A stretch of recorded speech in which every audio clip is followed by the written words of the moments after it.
Slow Night at the Get-A-Bite by James H. Jones. It was a slow night at the Get-A-Bite diner, so Andy let his other waitress off early to meet her boyfriend. The weather, cold and drizzly, had kept everybody at home, so all we had in the way of customers was the old-time crowd.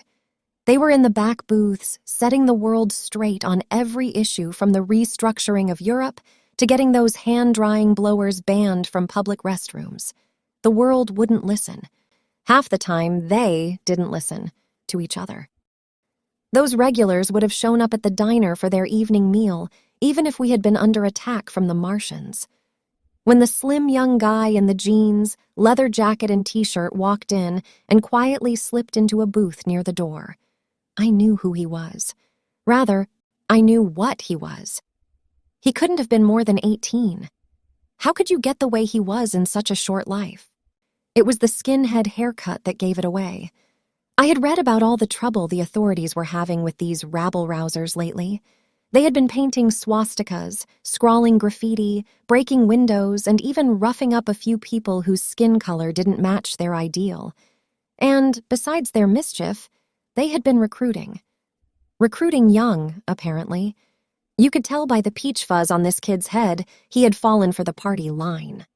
Well, it takes all kinds, I guess. I went over and took his order. He didn't look up at me once, just waved off the menu and said in a monotone, "Apple pie and a glass of milk." He was a sullen sort, slouched in the booth staring at his hands. When I brought back the pie and milk, he didn't have any response, just started picking at the pie with a fork and sipping milk. He was in a world of his own, maybe afraid he'd have to associate with some minority, was my guess. Andy was putting the lull in business to good use, giving the grill and fixtures a vigorous going over with a stiff wire brush and a rag. The glasses were stacked, the counters wiped clean, and everything else shipshape, so I poured myself a cup of coffee, plopped down on one of the stools, and enjoyed the breather. You don't get much time to just sit around at the diner usually. Andy had owned the place since Noah started in the boat business. I'd worked for him for 2 years. He was a jolly, roundish man with a pudgy face that almost always had a smile planted on it, anchored down by a toothpick in the corner of his mouth. He was a pretty nice boss to work for. I know, I've had to fight off some real jerks. Andy was all right by me. The Get-A-Bite was a standard neighborhood eatery. Not fancy, but the food was reasonably good and the prices were in line. It wasn't the kind of restaurant where you made it a point to drop by each table after customers were served to ask if everything was okay. Since there wasn't anything else to do, I put my mind in neutral. Sitting there, letting the coffee settle in warm and soothing, I watched the young man poking at his piece of pie.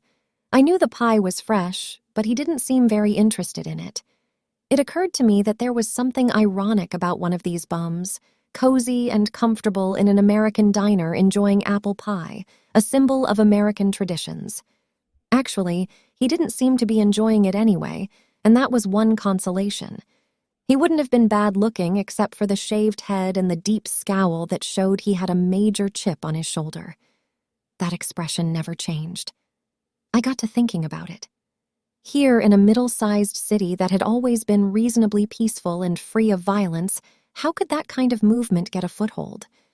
It's always been a mystery to me how somebody could just judge another person out of hand on the way they looked.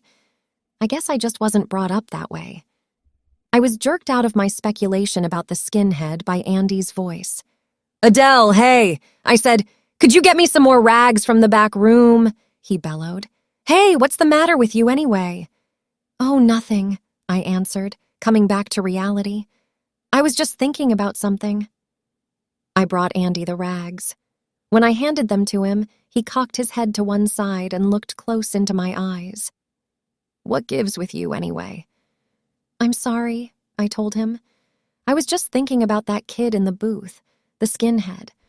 "That's a tough one to figure," he said, leaning on the grill and working the toothpick to the other side of his mouth. "He grew up right in this neighborhood, just a common everyday kid, and then this turn comes up. Boy, how do you explain it?" The grin was gone now. "You knew him?" I asked. "Oh, sure. He used to come in here all the time, just like the rest of the kids in his crowd. Then that lousy trouble started, and he went downhill like a runaway train. I'm afraid his future is just about nil." He looked grim now. "Cancer, you know. It's crummy. There's not only the pain and worry. That chemotherapy makes all your hair fall out. The other kids didn't want to be seen with him. It's a damn shame." After I chewed on what he'd said, I had to agree. It was a damn shame, but it made me think about judging people on the way they look